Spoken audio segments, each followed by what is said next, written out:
जय श्री राम। आपका बहुत बहुत स्वागत है। वैसे तो राहुल गांधी महिलाओं की भागीदारी, समानता, समान अवसर को लेकर बीजेपी पर सवाल उठाते हैं, लेकिन अब कांग्रेस की ही महिला कार्यकर्ताओं, नेताओं ने राहुल गांधी के खिलाफ मोर्चा खोल दिया है।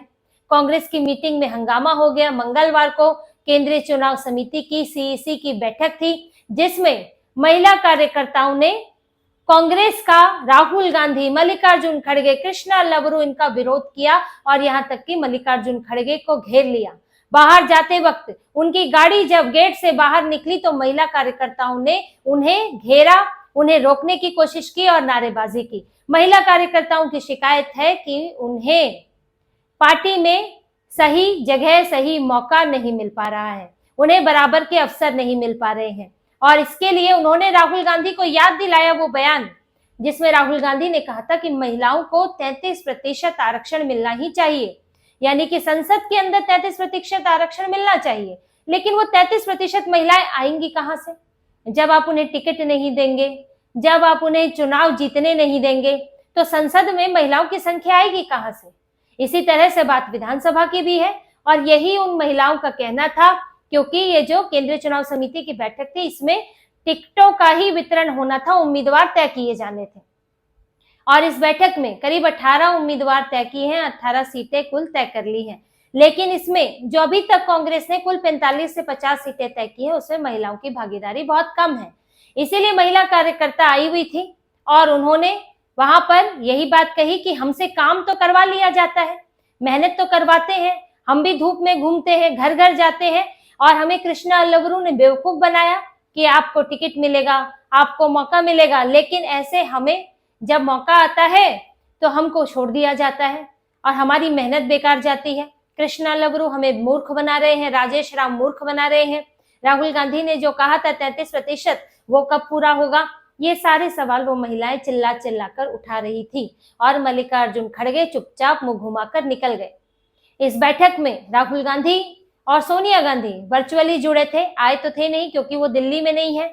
लेकिन राहुल गांधी का ही बयान याद दिलाकर इन महिलाओं ने याद दिलाया कि आप सिर्फ दूसरों पर ही सवाल उठाएंगे कि अपने पार्टी की महिलाओं को भी कुछ देंगे।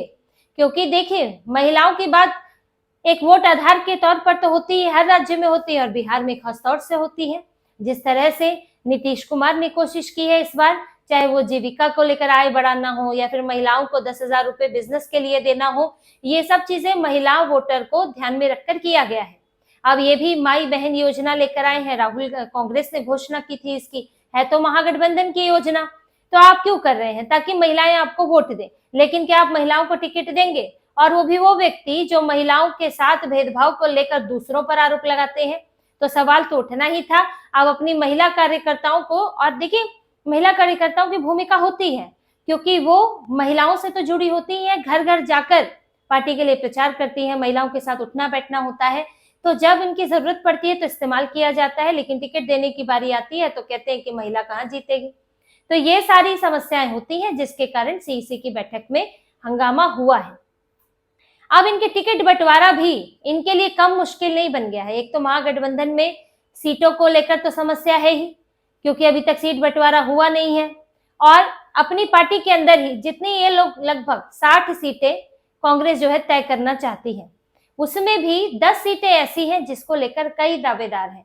मतलब उस पर कार्यकर्ता भिड़ गए सीईसी की बैठक में मंगलवार को, और कोई फैसला ही नहीं हो पाया कि वहां पर किसको दिया जाएगा टिकट, कौन चुना जाएगा। उन 10 सीटों के लिए कई उम्मीदवार हैं जो आपस में लड़ झगड़ रहे हैं। अब इसके लिए एक उपचुनाव समिति बनाई है जिसके अध्यक्ष अजय माकन है। अब वो ये तय करेंगे कि इन 10 में कौन उम्मीदवार होगा। करीब 45 की सूची कांग्रेस तय कर चुकी है, 45 पर उम्मीदवार, 10 और ये है, जिससे कि बनता है आंकड़ा 55, और कांग्रेस इसे 60 तक ले जाना चाहती है। हालांकि राजद इसे 50 से 55 के बीच में रखना चाहती है। तो कांग्रेस में अंदरूनी झगड़ा भी है। अगर इन 10 सीटों पर इतना ही झगड़ा है तो फिर बागी होने की संभावना भी बन जाती है, क्योंकि जितने उम्मीदवार, जितने प्रबल उम्मीदवार, उनमें से आप एक को चुनेंगे तो उससे ये संभावना होती है, आशंका होती है कि लोग वहां पर बागी हो जाए, जिन नेताओं को चुना न जाए। तो इसका भी संकट बना हुआ है। दूसरा, राजद के साथ जो झगड़ा चल रहा है, देखिए है तो गठबंधन ही, सीटें तो आपको जाहिर करनी ही पड़ेंगी। ऐसा तो फिर फायदा ही नहीं है गठबंधन होने का। ये आज 15 तारीख हो गई है, 17 को तो आखिरी डेट है, नामांकन खत्म हो जाएगा पहले चरण का, तो आपको बताना तो पड़ेगा ही। सब अपना अपना तय करने में लगे हुए हैं और कुछ सीटों को लेकर तो मामला बहुत ज्यादा अड़ा हुआ है, जिसमें बैसी, बहादुरगंज, रानीगंज, कहलगांव, सहरसा, नरकटियागंज, वारिसलीगंज ये सीटें हैं जिस पर राजद और कांग्रेस दोनों दावा कर रही है, जिसमें कहीं कांग्रेस मजबूत है या फिर कहीं मुस्लिम ज्यादा है तो उसको लेकर सीटें चाहिए, या बैसी, बहादुरगंज, रानीगंज ये सब तो सीमांचल की सीटें हैं और वहां अलग झगड़ा है कि सीमांचल की सीटें ज्यादा कौन लेगा। जो दूसरे नंबर पर रहा है वो तो इस बार सीटें चाहता है। ये इनका कहलगांव कांग्रेस को चाहिए क्योंकि कांग्रेस वहां मजबूत रही है, लेकिन इस बार जो राजद है, तेजस्वी यादव है, वो झामुमो के एक मंत्री हैं, उनके बेटे को ये देना चाहते हैं। वहां से उन्होंने पहले ही बिगुल बजा दिया है चुनाव का, तो कहलगांव कांग्रेस से लेना चाहती है राजद, लेकिन अब राजद से कांग्रेस कहलगांव के बदले ये सीटें मांग रही है, सीमांचल की सीटें जिसमें है बैसी है, बहादुरगंज है, रानीगंज है, कि आप ये सीटें हमें दो बदले में अगर आपको ये चाहिए। तो यहाँ पर झगड़ा चल रहा है राजद कांग्रेस का, जो सुलझने का नाम नहीं ले रहा है। तो अब ये चुनाव का देखिए पहला चरण, अभी दूसरा चरण भी शुरू हो जाएगा और उसकी भी अंतिम तिथि 20 तक है, उसमें आपको फाइनल करना ही पड़ेगा। झगड़े तो एनडीए के अंदर भी चल रहे हैं, खास तौर से झगड़ा है जदयू और चिराग पासवान के बीच में। चिराग पासवान की कुछ ऐसी सीटें हैं जिस पर जदयू ने भी उम्मीदवार उतार दिए हैं और वो सीटें जदयू चाहती है। नीतीश कुमार भी नाराज है कुछ सीटों को लेकर कि वो चिराग पासवान के खेमे में कैसे चली गई, उनके पास कैसे चली गई, जबकि उसने पिछली बार जो है जदयू के उम्मीदवार जीते थे। तो इसमें खींचतान तो वहां चल रही है। जीतन राम मांझी, उपेंद्र कुशवाहा को किसी तरह शांत किया गया, एक सीट दी गई, कुछ और ऑफर भी किए गए हैं, राज्यसभा की सीट भी की गई है कि कार्यकाल बढ़ेगा इनका, जो कुशवाहा है उपेंद्र कुशवाहा का। तो इस तरह शांत किया जा रहा है। अब जदयू और राजद के बीच में, जदयू और चिराग पासवान के बीच में जो झगड़ा है उस पर भी शांत करने की कोशिश होगी, लेकिन कहीं तो एक तालमेल बैठा है और खासतौर से बड़ी पार्टियों के बीच में मुश्किलें नहीं है, बीजेपी और जदयू के बीच में, लेकिन यहाँ तो बड़ी पार्टियां लड़ रही हैं और कोई फैसला नहीं हो रहा है। और यहाँ तक की लड़ाई होते होते लालू परिवार में ही लड़ाई हो गई।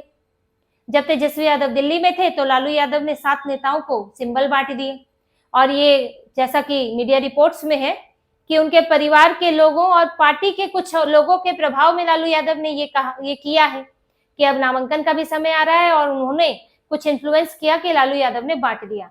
लेकिन तेजस्वी यादव जब जैसे ही लौटे उन्होंने इन नेताओं को वापस बुलाया और सिंबल लिए, और ये संभव है कि उन्हीं नेताओं को ही दोबारा सिंबल दे तेजस्वी यादव, लेकिन वो अपनी अथॉरिटी साबित करना चाहते थे कि अब सीट बंटवारे पर पार्टी को लेकर कोई और फैसला नहीं लेगा, फैसला मैं ही लूंगा और कोई लालू यादव को इन्फ्लुएंस करके भी फैसला नहीं दिलवा सकता। तो ये तेजस्वी यादव ने कहते हैं कि अपनी अथॉरिटी उन्होंने दिखाई और उन्हीं से चिन्ह वापस लिया, हो सकता है कि उन्हीं को दोबारा दें लेकिन अपने हाथ से देंगे। तो तेजस्वी यादव यहाँ एक तरफ कांग्रेस से जूझ रहे हैं, एक तरफ पार्टी के अंदर ही अलग घमासान चल रहा है। राबड़ी देवी आवास पर रात तक जो है सिंबल ही वापस होते रहे थे। तो ये स्थितियां बनी हुई है और इस बीच में महिलाओं की नाराजगी कांग्रेस से, महिला कार्यकर्ता जिस तरह से कृष्णा लवरू को साफ तौर पर कह रही है कि कृष्णा लवरू ने हमें बेवकूफ बनाया है, हमसे काम कराया लेकिन हमें टिकट नहीं दिया। तो ये नाराजगी बनी रहती है कार्यकर्ता नेताओं में। तो जो कांग्रेस थोड़ी बहुत खड़ी हुई है, थोड़ी बहुत जो उत्साह आया है, वो उत्साह जो है वो ठंडा पड़ जाएगा, उसका उल्टा असर ही पड़ जाएगा। क्योंकि ये जो इतनी मांग बढ़ रही है, इतनी उम्मीदें जग रही हैं कि एक ही सीट पर कई कई उम्मीदवार, कई कई आवेदक हैं, उसकी वजह ये भी है कि जो इन्होंने जोश तो जगाया है लेकिन आपके पास देने के लिए सीटें नहीं है, आपके पास उतनी ही सीमित सीटें हैं जो आपको राजद देगी।